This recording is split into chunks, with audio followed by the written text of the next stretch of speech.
judíos tenían estas tres fiestas que ellos llamaban fiestas de peregrinación, entre otras, ¿no? Además de las tres fiestas del Pesach, la fiesta de las tiendas o el Sukkot, y esta fiesta de las primicias o el Shavuot, fiesta de las semanas, que los griegos hablaban de Pentecostes, ¿no? Además de estas tres fiestas, pues sabes que está el Yom Kippur, la Hanukkah, etcétera. Pero estas eran las tres fiestas llamadas de peregrinación. De hecho, la prescripción en el Deuteronomio claramente decía que allá donde el Señor colocase su morada, o sea, donde se hiciese el templo, allá tenían que ir de las distintas partes del pueblo a celebrar estas tres fiestas. De hecho, vemos a Jesús en los evangelios, por ejemplo, en el Pesach, subiendo. Y Juan nos va contando también de distintas fiestas en las que el Señor se encuentra precisamente en peregrinación hacia el templo en Jerusalén, donde se hacía esta celebración. Pero antes del templo sabemos que los judíos ya en la tienda del encuentro, allí pues hacían sus celebraciones, ¿no? Porque entendemos que la ley fue dada por Moisés, e incluso hay tradiciones judías que señalan que esta fiesta del Shavuot, el Pentecostés, se estaría celebrando incluso desde la época de Noé, ¿no? Porque era una celebración justamente para renovar la alianza entre Dios y los hombres. Entonces se nos cuenta esto, incluso, repito, desde antes que la ley fuese dada, ¿no? Desde antes de Moisés, ya en épocas de Noé, de acuerdo a la tradición judía, esta fiesta era celebrada. Vamos al punto de qué era lo que se celebraba y cómo se resignifica esta celebración en el cristianismo. Voy a poner un ejemplo de lo que pasa con el Pesach, ¿no? Con la Pascua judía. Ellos celebraban la Pascua de acuerdo a la prescripción que vemos en Éxodo 12, conmemoraban esa salida de Egipto. Y los judíos fueron poco a poco enriqueciendo esta celebración, y conocemos el Seder de la Pascua, en la cual a lo largo de una cena, el plato que llamaban la Kehará, los alimentos que tenían unos simbolismos, la salsa jaroset, que simbolizaba, por ejemplo, era de color ladrillo y simbolizaba que ellos hacían ladrillo siendo esclavos. El pan ácimo que se untaba en esa salsa jaroset. Teníamos también las hierbas amargas, eso que se llamaba el carpaz en las celebraciones judías, que era meter esas hierbas amargas en agua de sal. Por eso el Señor va a decir: el que moja conmigo en el plato, ¿verdad? Entonces, ¿por qué era el carpaz? Porque ellos allí, esas hierbas amargas, sobre todo era el apio, lo metían en el agua con sal. El agua con sal significaba las lágrimas que ellos habían vertido siendo esclavos allá en Egipto.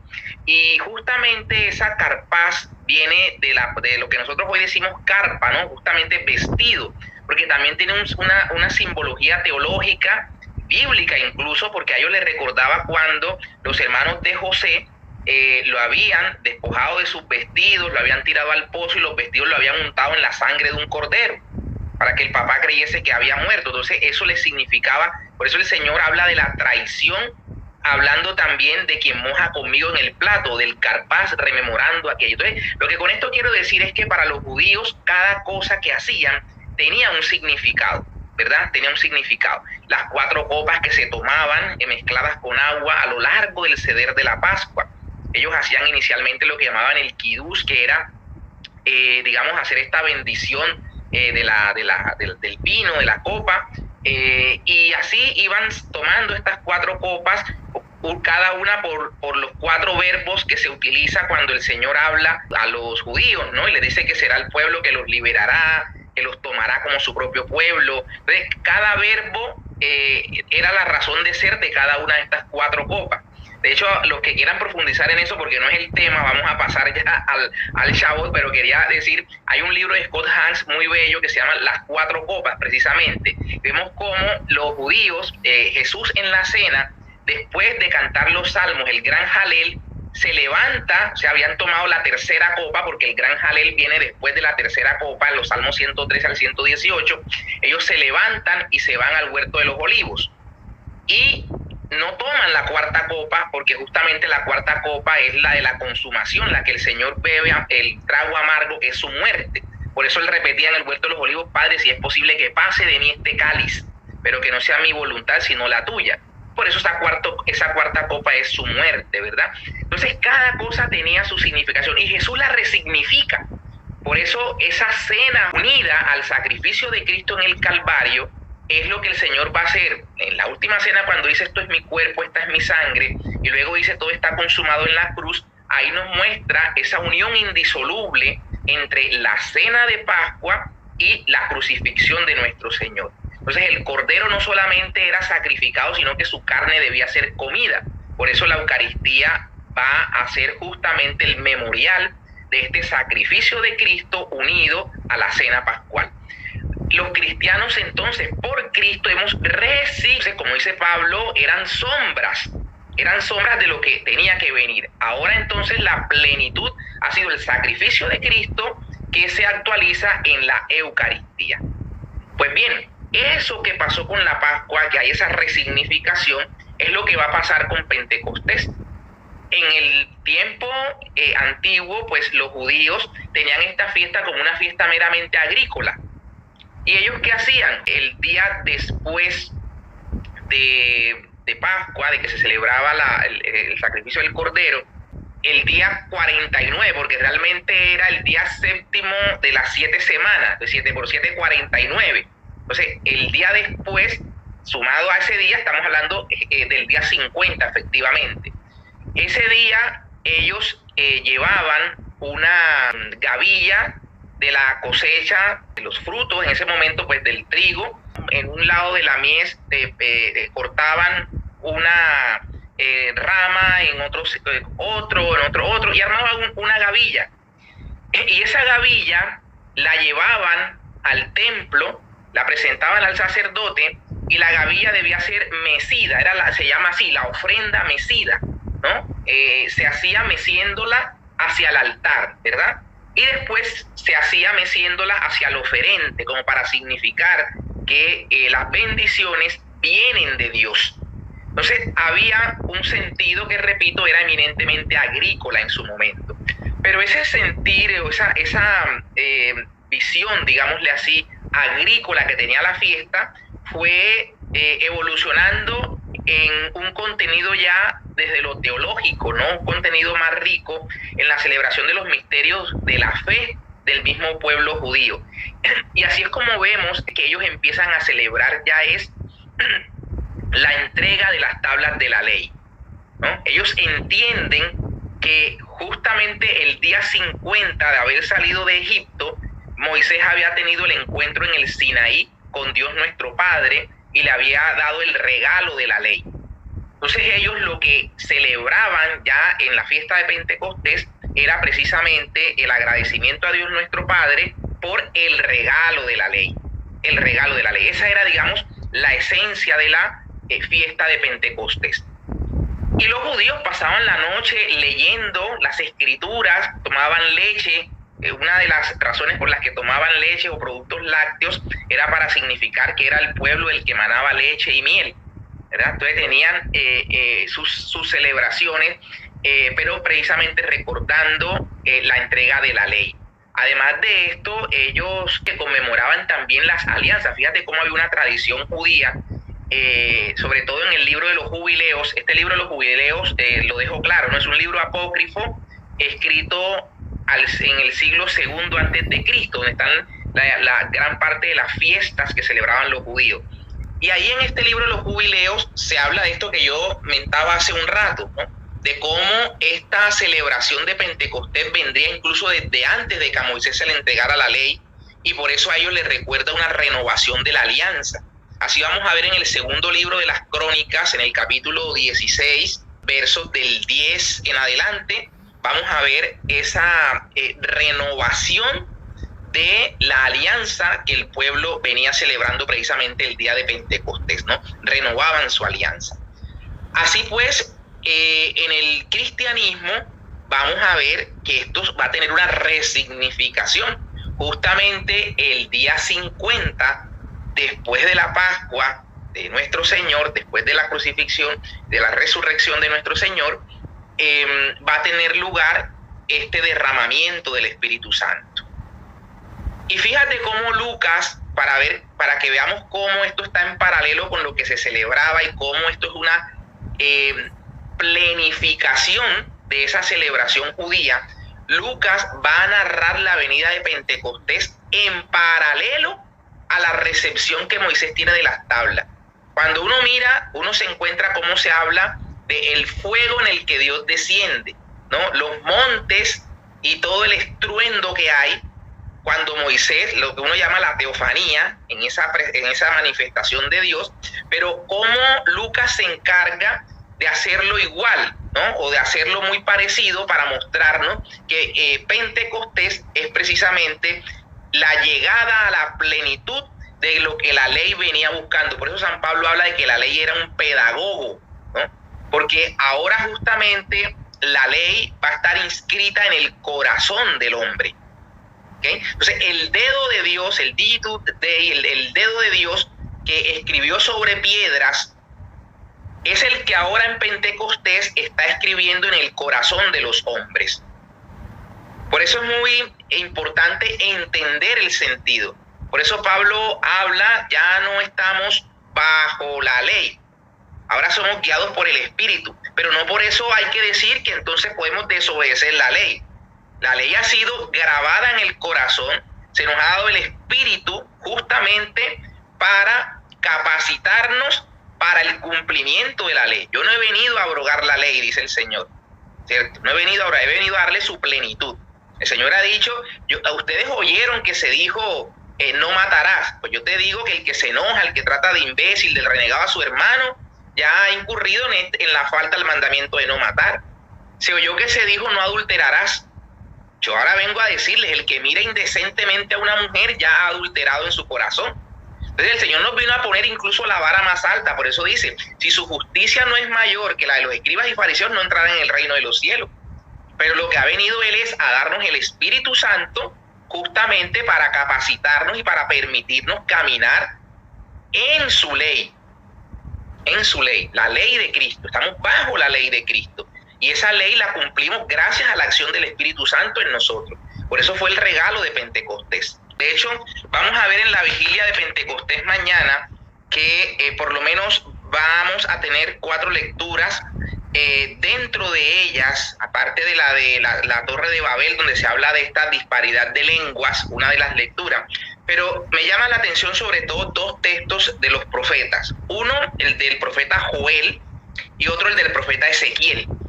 Ahí vamos a ver esa promesa del Espíritu Santo. Ezequiel, la parte de los huesos secos, ¿no? Que el Espíritu Santo es precisamente el que permite que se le formen los tendones, la carne, los músculos, todo.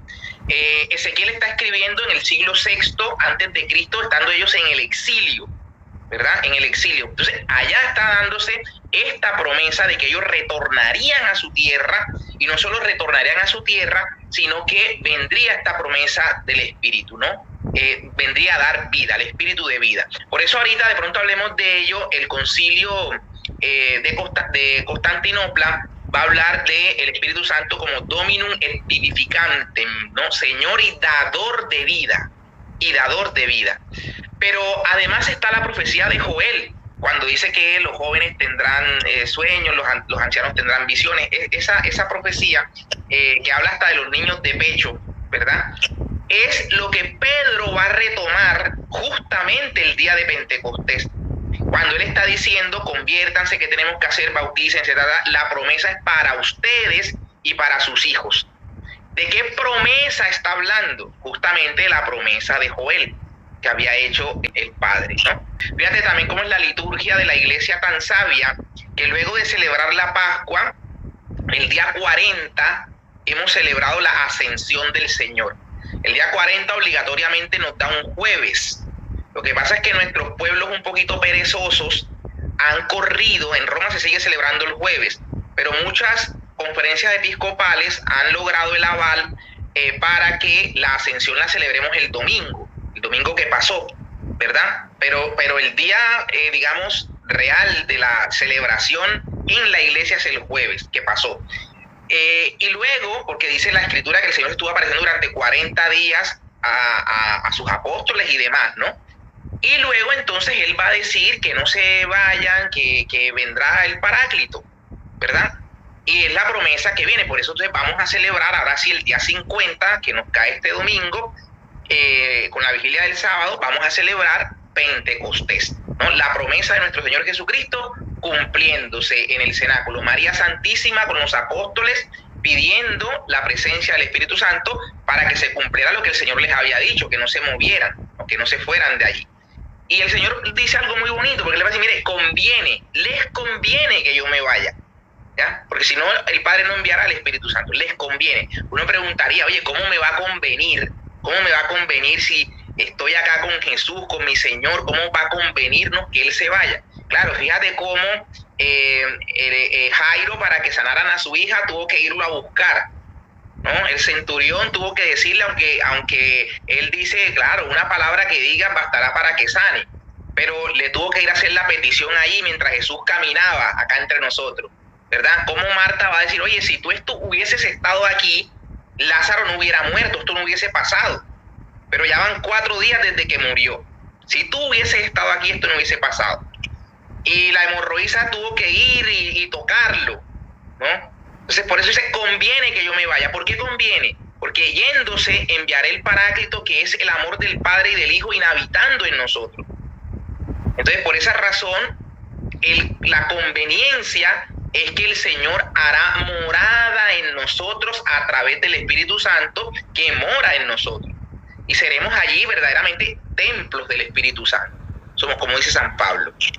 Entonces es importante entender eso, ¿no? Entender eso y acrecentar y avivar la experiencia con el Espíritu Santo. Va en consecuencia con la visión que tenían los judíos de lo que era su Shabbat, ¿no? Su Pentecostés.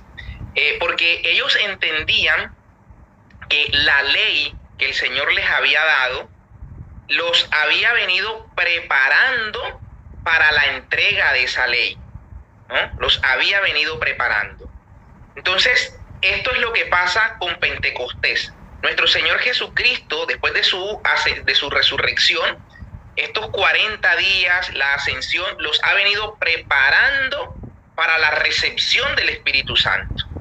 ¿Okay? Entonces, ha sido un periodo de preparación. Por eso los católicos, si nosotros nos desentendemos de la solemnidad de Pentecostés, lo voy a decir así un poco crudo, es como si nada estuviéramos haciendo, porque justamente la Pascua llega a su culmen con Pentecostés.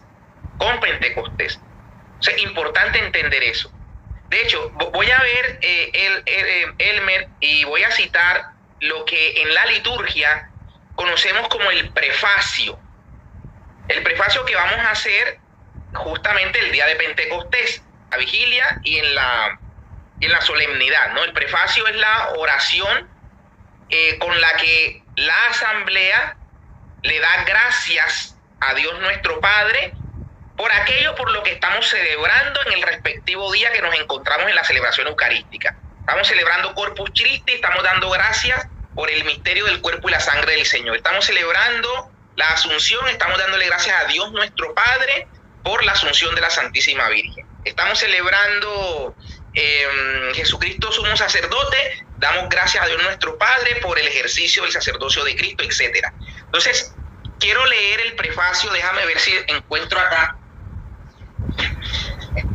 para decir justamente lo que he venido sosteniendo, ¿no? Que es el culmen de la Pascua.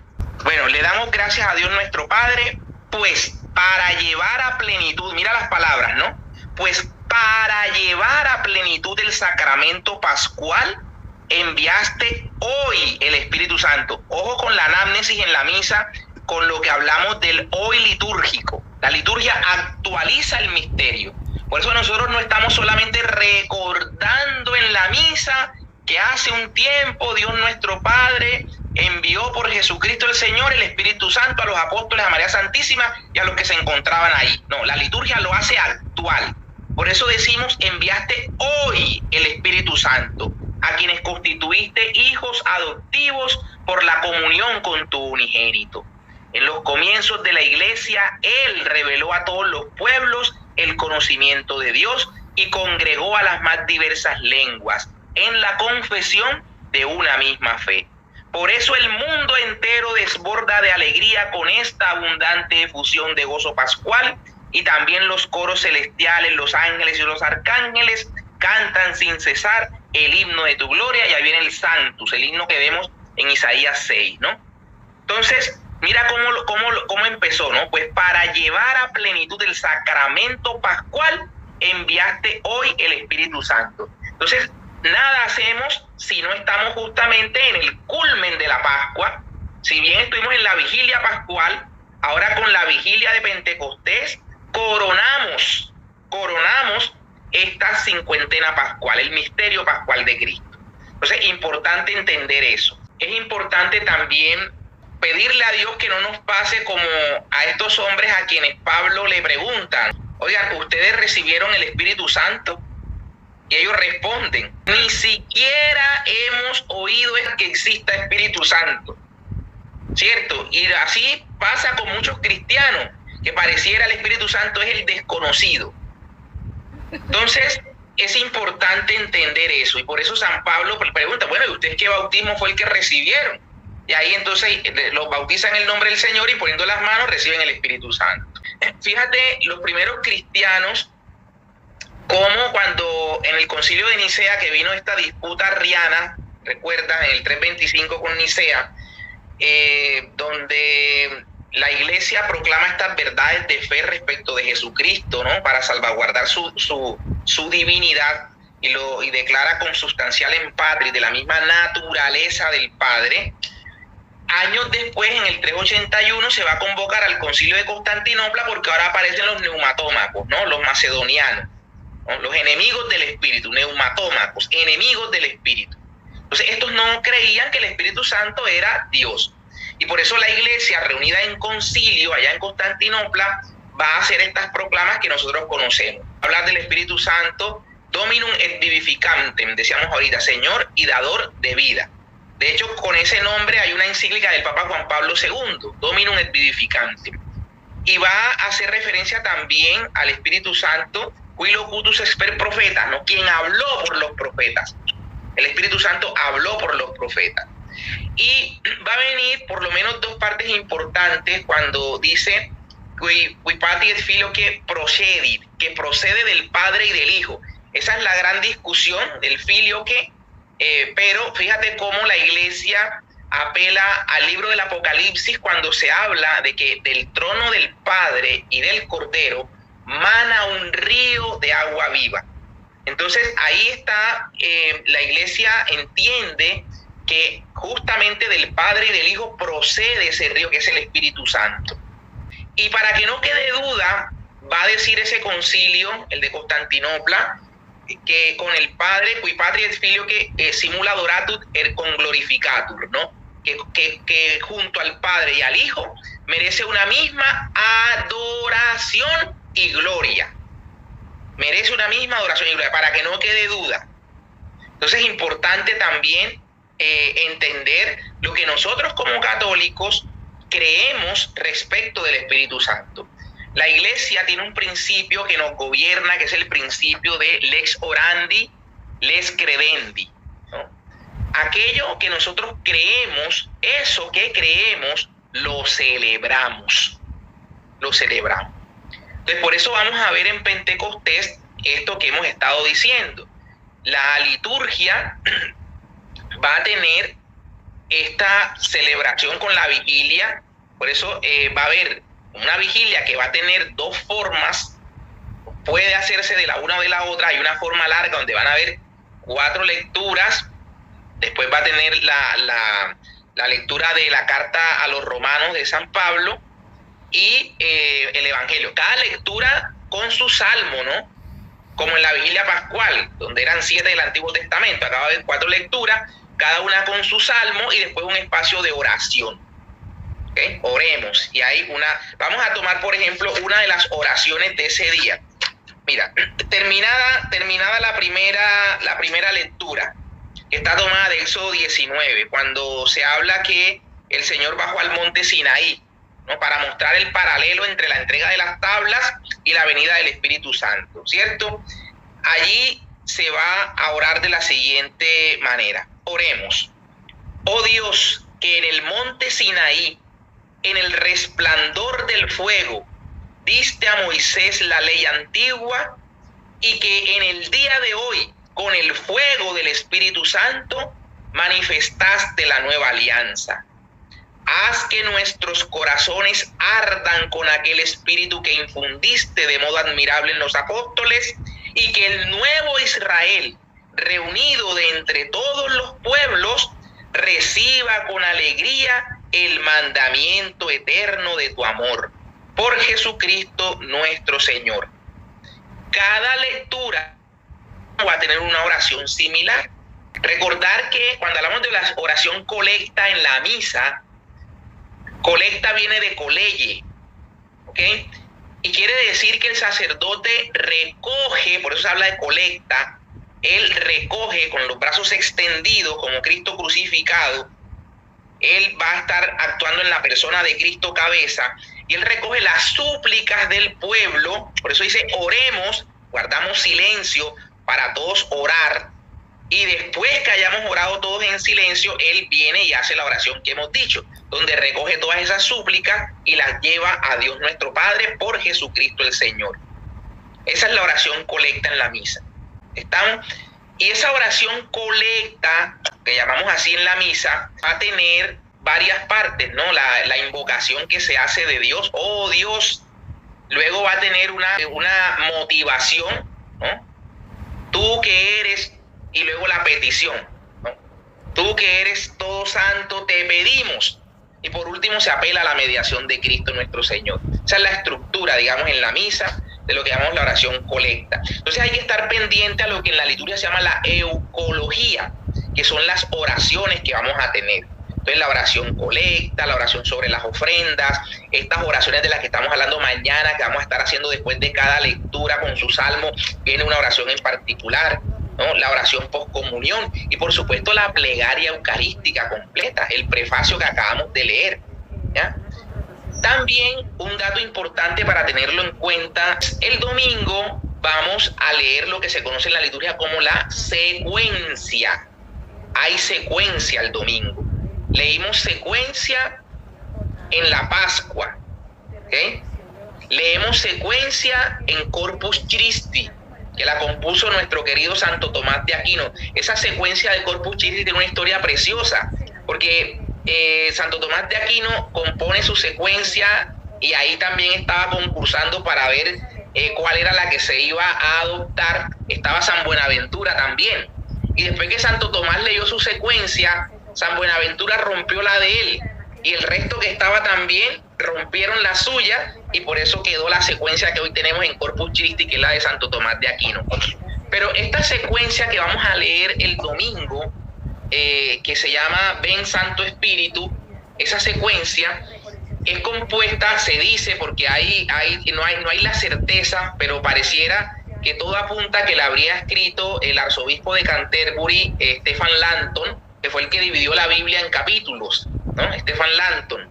San Agustín habla de las secuencias en la celebración, porque secuencias como una especie de extensión del aleluya, ¿no? Así era concebida. Entonces San Agustín decía, porque antes era como cantar sin palabras, porque decía, tanto es el júbilo, eran llamados jubileos o júbilos, estos cantos que se hacían era con una melodía, pero no se les ponía voz, justamente para significar que los hombres quedábamos cortos para alabar a Dios con palabras, ¿ya?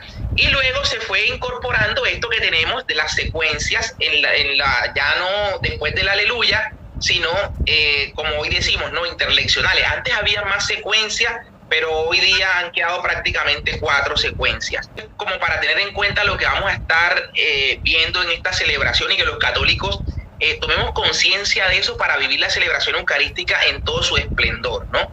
Vivirla y entenderla. Con esto voy cerrando. Lo que también decía San Agustín cuando hablaba de la celebración eucarística, como la celebración, sí, es el ejercicio del sacerdocio de Cristo. Y él habla del Cristo total, totus Christus. Cristo cabeza y nosotros su cuerpo místico, la iglesia, juntos, cabeza y cuerpo, ofrecemos al Padre el sacrificio de la cruz actualizado en la liturgia. A eso vamos a la celebración eucarística, a actualizar el sacrificio del Calvario. El sacerdote, el leíto-urgo, como dice Hebreos 8, el leíto-urgo, que es Cristo, está a la derecha del Padre, justamente presentándole al Padre como sacerdote, y todo sacerdote tiene siempre algo que ofrecer, y lo que ofrece el sacerdote son sacrificios.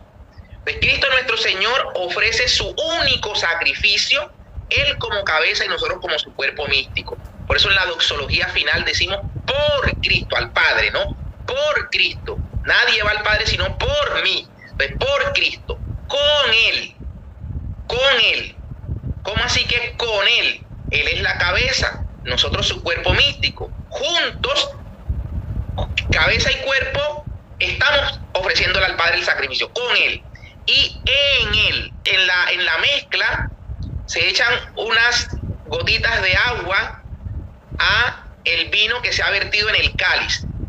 Ya San Cipriano de Cartago dejaba en claro que el vino en el cáliz significaba la divinidad de Cristo. Y las gotitas de agua, la humanidad nuestra, la asamblea. La asamblea se mezcla y se mete, digámosle así, y se pierde en la divinidad. Por eso decimos en Él, como dice San Pedro, participamos de la naturaleza divina de Cristo. Entonces, por Cristo, con Él y también en Él, en Él. ¿Okay? El Padre está viendo en Cristo, también ahí nosotros nos sumamos y en Cristo nos presentamos al Padre.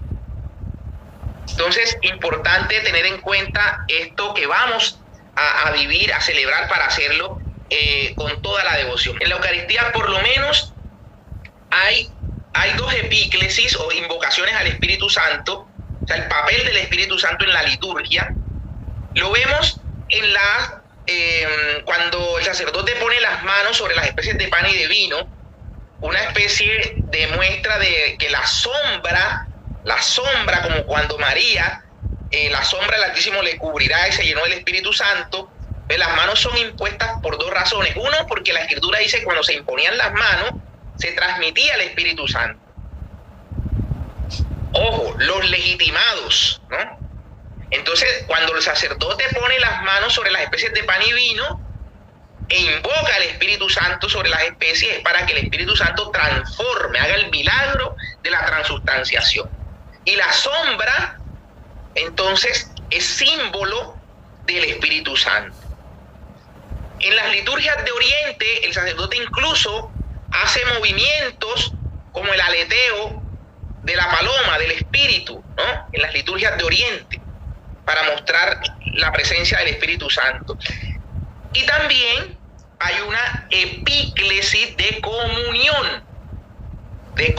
Se pide que el Espíritu Santo nos dé la unidad. De hecho, me parece muy bonito cuando se dice que Él nos transforme en ofrenda permanente para que gocemos juntos de tu heredad, ¿no? Entonces, que nos dé la unidad a los que participamos del cuerpo y de la sangre de Cristo, que el Espíritu Santo nos transforme y nos convierta en un solo cuerpo y un solo espíritu. Esa es su tarea, la unidad y la santificación de la iglesia. Así que Cristo es el cuerpo místico de la iglesia, su alma es el Espíritu Santo. Que, como dice la liturgia, seamos transformados en ofrenda permanente. Esa acción la hace el Espíritu Santo en el cristiano. ¿Y qué implica? Que cuando recibimos el Espíritu Santo, como dice Pablo, nosotros llamamos a Dios Abba, Padre. Por eso es bonito cuando en la liturgia nosotros, después de la doxología final, de haber ofrecido a Dios nuestro Padre, cuando dice por Cristo, con Él y en Él, a ti Dios Padre Omnipotente, en la unidad del Espíritu Santo, todo honor y toda gloria por los siglos de los siglos. Ahí culmina, eso es lo que San Jerónimo habla del gran amén. El gran amén, con la plegaria eucarística culmina allí. Pero fíjate lo que a continuación viene. El sacerdote va a decir estas palabras, que por el Espíritu Santo que se nos ha derramado, somos hijos de Dios. Somos hijos por el Espíritu Santo que se nos ha derramado. Por eso digamos juntos, Padre nuestro. Ahí enseguida nosotros, porque Cristo nos ha lavado, porque ya hemos ofrecido al Padre el sacrificio de Cristo, entonces nos sentimos reconciliados, ¿no? Nos sentimos hijos. Y por el Espíritu Santo que se nos ha dado es que decimos Padre, Padre nuestro que estás en el cielo. Entonces el Espíritu Santo nos hace clamar Abba, papito, papá. ¿Ya? Entonces esa relación filial es fruto de lo que el Espíritu Santo hace en nosotros. Ya le dijo Jesús a Nicodemo, ¿no?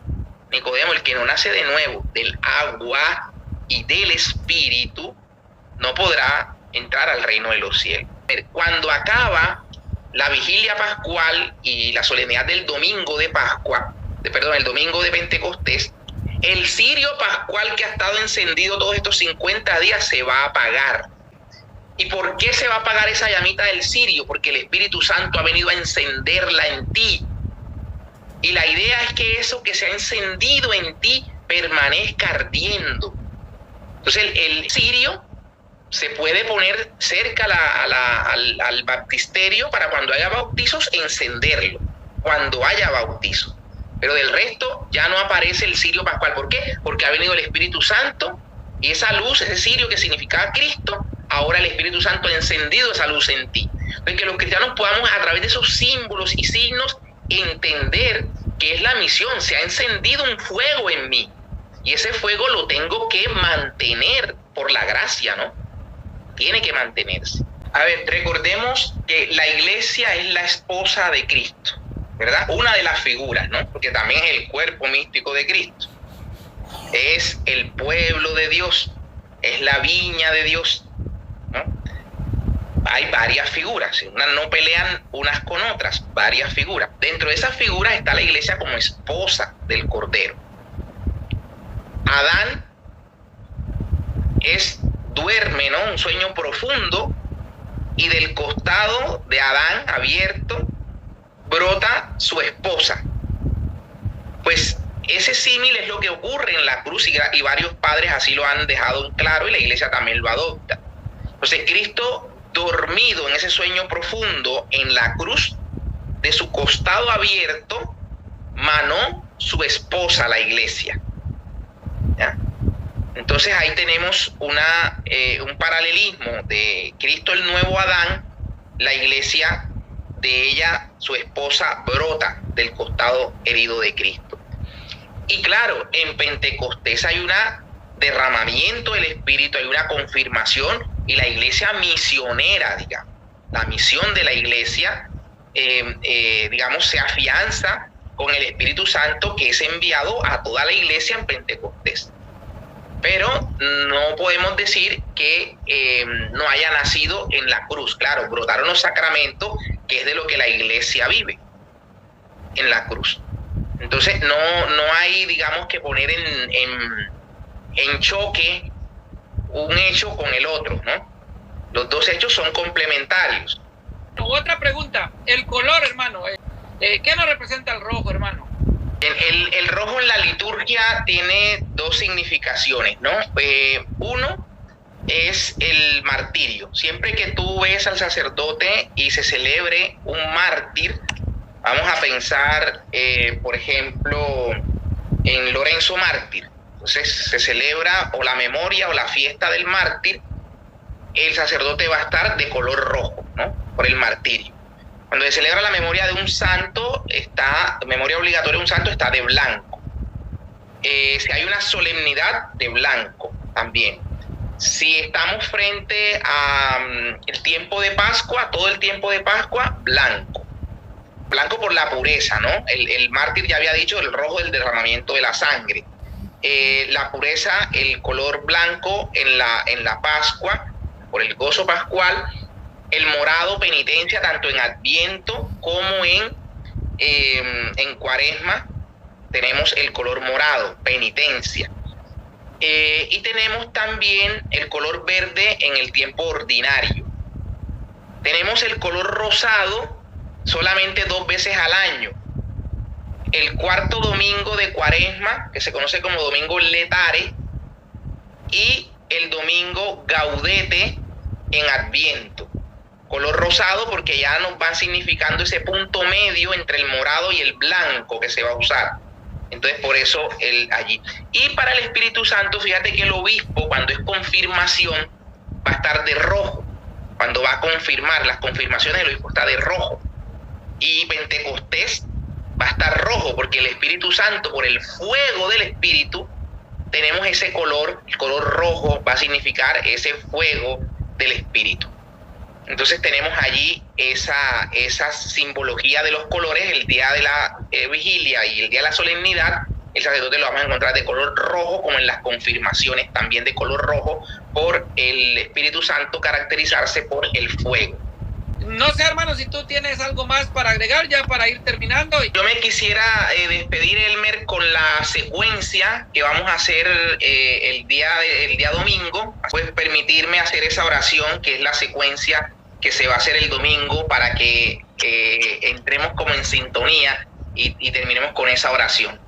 Perfecto, hermano, sí, adelante. Ven, Espíritu Divino, manda tu luz desde el cielo. Padre amoroso del pobre, don en tus dones espléndidos. Luz que penetra las almas, fuente del mayor consuelo. Ven, dulce huésped del alma, descanso de nuestro esfuerzo, tregua en el duro trabajo, brisa en las horas de fuego, gozo que enjuga las lágrimas y reconforta en los duelos. Entra hasta el fondo del alma, divina luz, y enriquécenos. Mira el vacío del hombre si tú le faltas por dentro. Mira el poder del pecado cuando no envías tu aliento. Riega la tierra en sequía, sana el corazón enfermo, lava las manchas, infunde calor de vida en el hielo, doma al espíritu indómito, guía al que tuerce el sendero. Reparte tus 7 dones según la fe de tus siervos. Por tu bondad y tu gracia, dale al esfuerzo su mérito. Salva al que busca salvarse y danos tu gozo eterno. Amén. El Papa Benedicto XVI, en una homilía muy preciosa, dejó unas palabras muy lindas, ¿no? Diciendo: no hay Pentecostés sin María. Y de hecho, el Papa Francisco decretó el lunes siguiente, ahorita lo vamos a celebrar, inmediatamente terminamos Pentecostés, el día siguiente vamos a celebrar la fiesta de María, Madre de la Iglesia, decretada por el Papa Francisco. Hermano, si quieres agregar algo más. Lo que quisiera agregar, Elmer, es que todos estos espacios son buenos para conocer, ¿verdad? Pero lo importante es el testimonio de la vida, y que podamos decir que verdaderamente, como dice San Pablo, ¿no? Cristo vive en mí. ¿Por qué? Porque es su espíritu el que me mueve. Entonces, que en realidad, porque a veces uno ve en redes y uno ve las discusiones, la forma como los católicos a veces nos referimos, no hablo de los protestantes, ¿no? Nosotros como católicos, si estamos seguros y confiados en que estamos en la iglesia verdadera, somos los primeros llamados a dar testimonio de la verdad, testimonio de la caridad. Y en ese sentido, que como decimos en la Eucaristía, que el Espíritu Santo nos transforme en ofrendas permanentes. Y ahorita que tú decías los frutos del Espíritu Santo, fíjate que cuando uno va al texto griego no habla de los frutos en plural, dice el fruto del Espíritu, el fruto. Y el Espíritu entonces es caridad, gozo, paz, paciencia, mansedumbre, fidelidad, benignidad, ¿no? El fruto, si uno dice yo estoy viviendo conforme al Espíritu, se me debe notar en el fruto que emanan de mis acciones, y deberé ser en mi casa, deberé ser con mis vecinos, deberé ser con mis amigos, deberé ser en mi vida pública y privada alguien que experimenta esa caridad, que vive con ese gozo, que vive con paz, con paciencia, con mansedumbre, con fidelidad, etc. De que el Señor nos dé esa gracia de vivir santamente, ¿no? Que el Espíritu Santo verdaderamente nos santifique. Muchas gracias, Elmer, de verdad, muchas gracias. Dios te bendiga a ti, a tu familia, y que el Espíritu Santo nos santifique.